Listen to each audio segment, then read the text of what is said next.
deaths. One house. No answers. Hi, my name is Brittany Murphy and I go to Hoover Middle School. Brittany was so wonderful. There was nobody else like her. With all the late night commotion to stop the emotion and turn your devotion to me, Miss B. Actress Brittany Murphy has died. Media and at the age of paparazzi 32. surrounded the home that she shared with her husband, Simon Monjack. Someone had done it. Oh my God. Brittany, please come back. Do you believe your daughter was murdered? I absolutely do. Every single word out of his mouth was a lie. We all were scared and freaked out. Like, who was this guy? My son-in-law, he stopped breathing. 5 months after Brittany Murphy died, Simon became ill, and he was experiencing the same symptoms as Brittany Murphy. The death of Brittany Murphy. This is the story of how two people died in the same house from the same mysterious causes just 5 months apart, and why after more than a decade, we still don't have clear answers. Brittany Murphy collapsed in her Hollywood Hills bathroom on December 20th, 2009, and the 32-year-old actress died hours later at Cedars-Sinai Medical Center. 5 months after that, her husband, Simon Monjack, was found dead in that same house from remarkably similar causes. And what happened inside 1895 Rising Glen Road remains one of Hollywood's most puzzling mysteries. Anyone who grew up in the 90s and early 2000s knew Brittany Murphy's face, her voice, her energy on screen. Unbelievable. No. You look great. Thank you. You look great. Yeah, you do. I'm having hair envy. I was going to say the last time. Atlanta, Georgia, gave birth to Brittany Ann Bertolotti on November 10th, 1977. And by 1995, she'd landed the role that would define her early career, Ty in Clueless, the lovable transfer student who gets a makeover and delivers lines people still quote 3 decades later. I met this guy who's so totally amazing. Then he makes Alton look like a loser. That is so great. What came after proved she had range. Most teen stars never develop. Girl Interrupted in 1999 showed she could handle dark material, and standing opposite Eminem in 8 Mile 3 years later proved she could hold the screen with anyone. You're Jimmy Smith Jr. Yeah. My name's Alex. So did you find the guy you was looking for? What guy? The plane. Yeah, that was my brother. I was borrowing his car. Her filmography ran from Uptown Girls to Sin City, and she even voiced the lead penguin in Happy Feet in 2006. So you sing in this one, and we haven't seen you sing in a film before. Why start in a penguin movie? Because they asked me to. No, I've sang in films before, but I always sing in character, and I was cast as the speaking voice of Gloria, and George didn't actually know that I was a singer as well, so I gave him some music when he was telling me the vocalist he was considering. And Brittany Murphy had built something real by her early 30s. A genuine career that went beyond teen comedies into drama, action, and animation. The Hollywood Hills mansion at 1895. Rising Glen Road came into her life in 2003, an 8,000 square foot testament to how far she'd climbed from Atlanta. Sharon Murphy, Brittany's mother, lived there with her, which wasn't unusual given how close they'd always been. What changed the dynamic was April 2007, when Brittany married Simon Monjack in a private Jewish ceremony, and the British screenwriter moved into the house. The household became 3 people living under one roof, Brittany, Simon, and Sharon, and that arrangement would become important later. Simon Mark Monjack was born March 9th, 1970, in Hillingdon, England, and worked as a screenwriter and film director before meeting Brittany. The marriage raised questions among some people in Brittany's life right from the start, but the couple seemed happy, and Simon became a fixture in the Rising Glen Road house alongside his wife and mother-in-law. December 20th, 2009 started as an ordinary Sunday morning at the house, but around 8 in the morning everything went wrong. Brittany collapsed in the bathroom. Her mother called 911. 7 was the address of the emergency. 1895 Rising Glen Road. What's the phone number you're calling from? Tell me exactly what happened. Oh, somebody's passed out. Somebody what? My daughter's passed out. They're doing mouth to mouth. Please get here quick, okay. please. Okay. All right, we're going to. How old is your daughter? She's 30. Please hurry. She's 30? Her mouth. Can you feel or hear any breathing? Can you feel or hear any breathing? Can you feel or hear any breathing? Yes or no, ma'am? Hello? Hello? Hello? Just a minute, please. It just takes a second. Can you feel or hear any breathing? Can you hear anything, Simon? Yes or no? Yes or no? No! Okay, all right. Listen to me carefully. I'm going to tell you how to do compressions, okay? Brittany, please come back! And paramedics rushed her to Cedars-Sinai Medical Center. 2 hours later, at 10:04 a.m., doctors pronounced the 32-year-old actress dead. Hollywood reacted with shock, and fans around the world couldn't process what they were hearing. That she shared with her husband, Simon Monjack. 32 years old meant she should have had decades ahead of her. And while some people had noticed she looked thin or tired in recent months, nobody expected her to just collapse and die. Something made her sick. A healthy 32-year-old doesn't just die. The question everyone asked was the obvious one. How does someone that young simply drop dead? 4 days after her death, on December 24th, 2009, the Los Angeles County coroner performed an autopsy. We come out, we look at everything, any prescription meds that we do take. We will have to analyze everything and go from there. The results stayed under wraps for weeks while speculation filled the void. Drugs, eating disorders, something more sinister. Theories flew around while the public waited for actual answers. February 4th, 2010, brought the official findings more than a month after Brittany's death. Brittany Murphy's very detailed autopsy report enables you to have a really good insight into her life and the days and hours before her death. Community-acquired pneumonia killed her, according to the coroner, with iron deficiency, anemia, and multiple drug intoxication listed as contributing factors. Her original toxicology report reveals 14 different drugs in her system, half of which weren't prescribed to her. That phrase, multiple drug intoxication, triggered immediate alarm for people following the case, but the details told a different story than what that phrase suggested. Toxicology found hydrocodone for pain, acetaminophen as a pain reliever, L-methamphetamine from nasal decongestants, and chlorpheniramine as an antihistamine, and every single one came back at therapeutic or below therapeutic levels. No illegal substances appeared in her system. No dangerous amounts of anything. Just medications she'd probably taken trying to feel better while sick. What the coroner concluded was that Brittany's death happened by accident, and if she'd gone to a doctor for her pneumonia, she probably would have survived.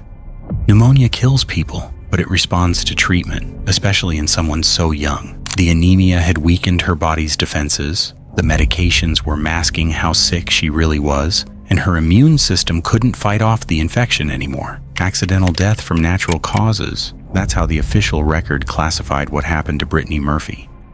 That explanation satisfied a lot of people at the time. Tragic, preventable, but understandable in a sad way. A young woman got sick, didn't realize pneumonia could kill her, avoided going to the hospital, and died from something doctors could have cured. The story seemed finished. Then 5 months later, it started all over again. Sharon Murphy found Simon Monjack's body in the master bedroom on May 23rd, 2010.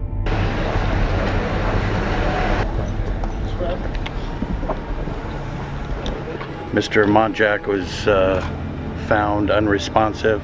Paramedics responded to the house. He was pronounced at 21:45 hours.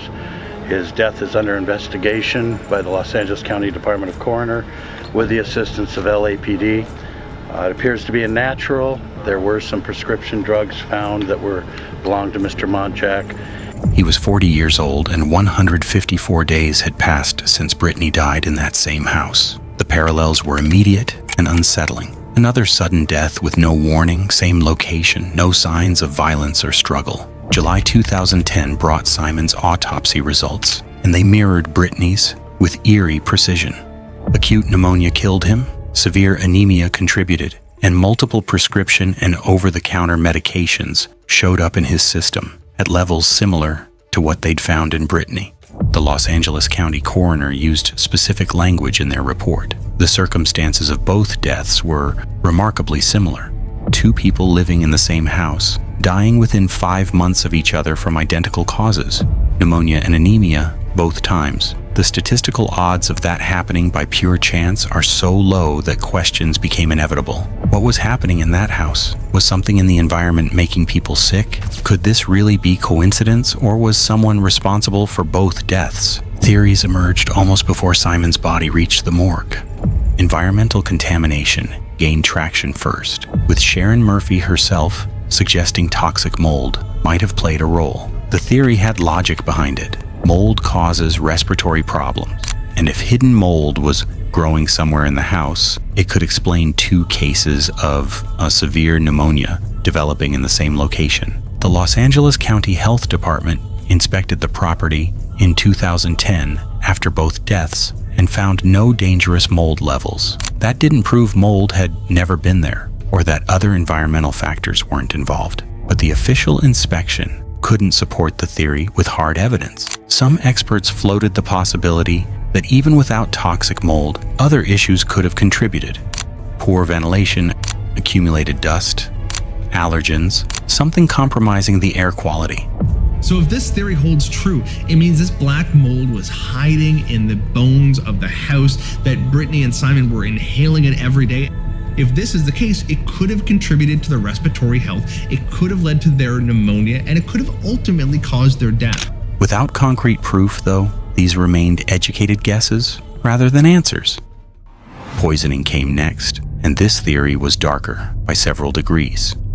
Angelo Bertolotti, Brittany's father, commissioned private toxicology tests in 2013 using hair samples from his daughter. The independent lab claimed to find elevated levels of heavy metals, including barium and antimony, and Angelo went public with his belief that someone had poisoned Brittany. Fact is, she was poisoned. That was it. He pointed directly at Simon Monjack as the likely culprit. The media erupted with the possibility. Had Brittany Murphy been murdered? Had authorities gotten everything wrong from the beginning? Assistant Chief Coroner Ed Winter pushed back hard on behalf of the Los Angeles County Coroner's Office. The hair samples could have picked up contamination from external sources, Winter explained, and the official testing during the autopsy had found 0 evidence of poisoning. The coroner's office stood firm on their original conclusions. Both deaths were accidental, pneumonia and anemia killed them, and no foul play was involved. Angelo Bertolotti never stopped believing his daughter was murdered, maintaining that position until his own death in 2019. No criminal investigation ever opened, no charges were filed against anyone, and the official position never budged from those original findings. Understanding why these theories gained so much traction requires looking at Simon Monjack himself, because Simon carried controversy around him even before his death. Financial problems plagued him before the marriage, according to multiple reports, and people in Brittany's circle raised concerns about his control over her money after they wed. Stories surfaced about him exaggerating his professional credentials and inflating his career achievements, and previous relationships apparently ended under questionable circumstances that left questions hanging. His health was failing before he died, with reports describing him as significantly overweight and dealing with heart issues. People who knew him said he avoided doctors and proper medical care, which could explain why he followed the same pattern as Brittany, developing pneumonia and refusing to seek treatment until it was too late. After Brittany's death, Simon and Sharon Murphy kept living together in the house, an arrangement that struck many observers as strange. A widower sharing a home with his deceased wife's mother raised eyebrows across Hollywood and beyond. Both of them defended the living situation, describing it as mutual support through overwhelming grief. Sharon gave interviews where she defended Simon against the mounting criticism and speculation. She talked about their shared loss and how they were helping each other survive the worst thing that had ever happened to either of them. The arrangement, combined with Simon's reputation, only poured fuel on the conspiracy theories that were already burning. After more than a decade, 3 main explanations remain for what happened in that house. The official version says both deaths came from medical conditions that respond to treatment when people actually seek that treatment. Pneumonia developed, anemia weakened their bodies. They took medications to manage symptoms without understanding how sick they really were, and neither one went to a doctor until it was too late. The tragedy lies in how preventable both deaths were, and the coincidence of it happening twice in 5 months strains belief. But people do avoid hospitals, and people do underestimate illness until it kills them. Environmental factors present the second explanation. Something in the house made both of them vulnerable to respiratory illness, mold, toxins, poor air quality, contamination of some kind. The official inspection found no dangerous mold levels, but some experts maintain that other environmental problems could have contributed. Both deaths involved respiratory failure, which gives this theory weight, but hard evidence to support it doesn't exist. Poisoning represents the darkest possibility, the one Angelo Bertolotti believed until he died. How do you think that Brittany passed away? I believe she was murdered. The private toxicology tests allegedly found heavy metals in Brittany's hair samples, which would point toward murder. The official coroner's office rejected those findings completely, stating the samples could have been contaminated and their own testing found nothing suspicious. What we know without question, pneumonia and anemia killed Brittany Murphy at age 32. 5 months later, pneumonia and anemia killed Simon Monjack at age 40. Same house, similar medications in their systems, though nothing at dangerous levels, both reportedly in declining health, and neither sought medical help when they needed it most. The questions that still don't have answers. Why would 2 people ignore symptoms of serious illness until it was too late to save them? What are the actual statistical odds of 2 people in one house dying from such similar causes within 154 days? Did something in the environment at 1895 Rising Glen Road contribute to their respiratory failures? And do Simon's financial troubles and questionable background matter to understanding what really happened? Someone else owns the house on Rising Glen Road now, purchased in 2011 after both deaths. Whoever lives there occupies a space with a history most people wouldn't want attached to their home. Sharon Murphy disappeared from public view after 2013, once the controversy over Angelo Bertolotti's poisoning claims died down. No criminal investigation ever opened into either death. Both cases closed officially, and the Los Angeles County coroner maintains their original findings to this day. Accidental deaths from natural causes, nothing more. For people who followed this story, who loved Brittany Murphy in Clueless and 8 Mile and all those other films where she brought characters to life, the official explanation never quite closes the loop. The coincidences pile up too high. The similarities between the deaths match too perfectly, and the idea that 2 people could die from treatable conditions in the same place, so close together, feels wrong on a fundamental level. Maybe bad luck, poor health decisions, and tragic timing really did align in the worst possible way. Maybe environmental factors existed that investigations never uncovered. Or maybe pieces of this story remain hidden that we'll never uncover. What's certain is that Brittany Murphy brought joy to millions of people through her work, and she died far too young at 32 under circumstances that remain deeply troubling. Simon Monjack's death, 5 months later, created even more questions, instead of answering the ones Brittany's death had raised. Investigations happened, autopsies were performed, theories circulated, speculation filled years of media coverage, and we still don't have answers that fully explain what happened in that house. 2 deaths, 1 house, no clear answers. Just the reality that sometimes even with modern medicine, forensic science, and investigative resources, mysteries stay unsolved. What really happened to Brittany Murphy and Simon Monjack might be one of those mysteries that never gets definitively answered.